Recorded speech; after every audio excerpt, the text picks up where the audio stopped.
Today I just wanted to talk about something which can get me in the mood to really make a video, and I said to talk about something I really don't like.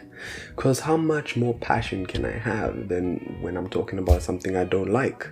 So today I just want to go through some of the things that don't make sense to me when we're discussing named attacks, and why I don't like to use, or I don't like it when people use named attacks for any kind of drawing of conclusions in the One Piece story. Now, keep in mind, everything I do say here is relative to the One Piece story. So if you disagree, don't disagree based off, well, they do this in other series, so it has to apply to One Piece. Well, I'm just taking One Piece and everything we've seen. I mean, we've got over 900 chapters worth of stuff to look at, and I'm sure that's enough for understanding at least how named attacks work in the story, right? So first of all, named attacks is something I just generally believe is used to, hype up the series. That's for me, that's what named attacks are for, right? Because every time we see a character and when we see them do this named attack, we understand what kind of attack it is. It's very relevant to the character and their power, and then how it works. It makes us happy every time they're fighting. It makes us happy every time they're on screen. And, we get to see these things, and normally with in the animes as well, they're well animated, especially the named attacks, especially these big moves, which we've probably seen the character develop over time, or if they're a hype character, stuff that being revealed to us for the first time, it's like, wow. And then we have a named attack as well, because maybe we want to talk about this attack later on, and then we can always have something to reference it. That's, for me, the main idea of named attacks. The problem I see is when people start using named attacks, number one, or mainly just to power scale. Because I don't believe that really power scaling and named attacks go hand in hand.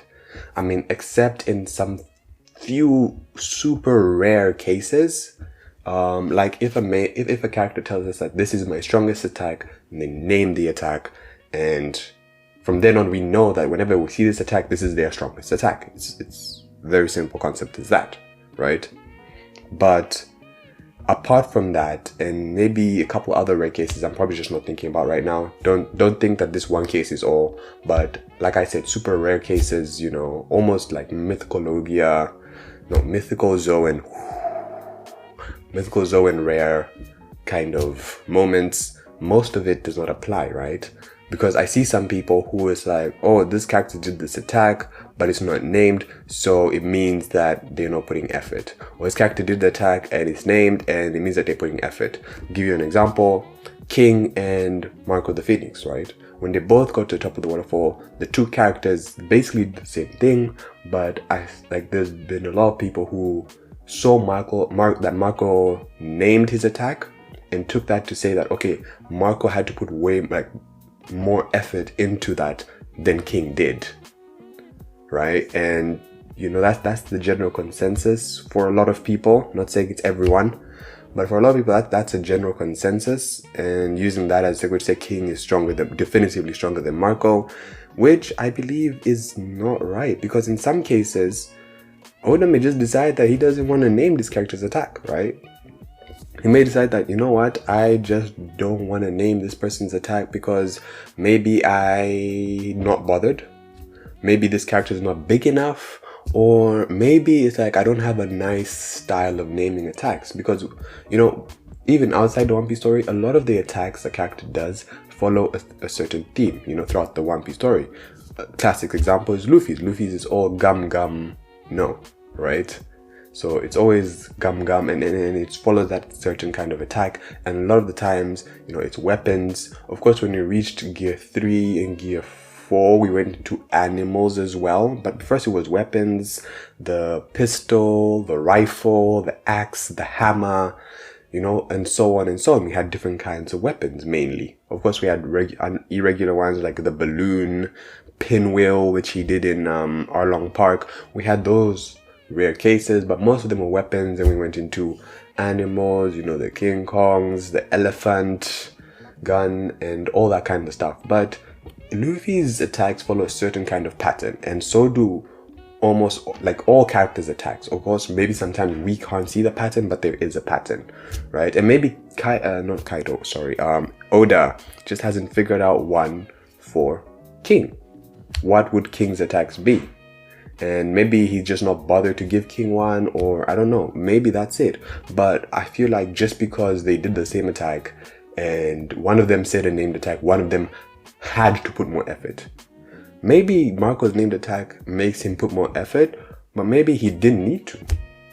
Maybe he only did that just because, you know what, he felt like it. It's a flex. That's it. Marco is just flexing that, you know what, I am this strong. I don't need to put this much effort. I could have put in less effort, but it's a flex. And then, you know, we have evidence as well, you know, other characters who don't do attacks, right? They don't name any of their attacks at all. Whitebeard in the Hall of Marineford, everything he did, everything, you know, all the amazing things from his devil fruit to his, you know, I don't know, spearmanship. What do you call that? Swordsmanship? I don't know. Whatever he did with his weapon. I don't even know what the weapon's called. I'm not gonna just butcher it completely.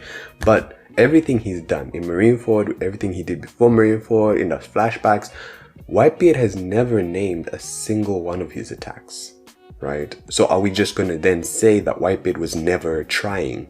Whitebeard didn't care about saving Ace. He never tried to save Ace. Whitebeard didn't really care about the people dying or his sons dying in Marineford. He didn't care. He wasn't trying. He didn't name any of his, he didn't do a named attack, right? So is that the conclusion then? That because a named attack wasn't used, that the character wasn't trying? But then some people be like, okay, no. It's like some characters, like they just don't name attacks, and then there's characters who name attacks, and this applies to characters who names attacks. But then how do we know which characters do and don't when we just met them like King?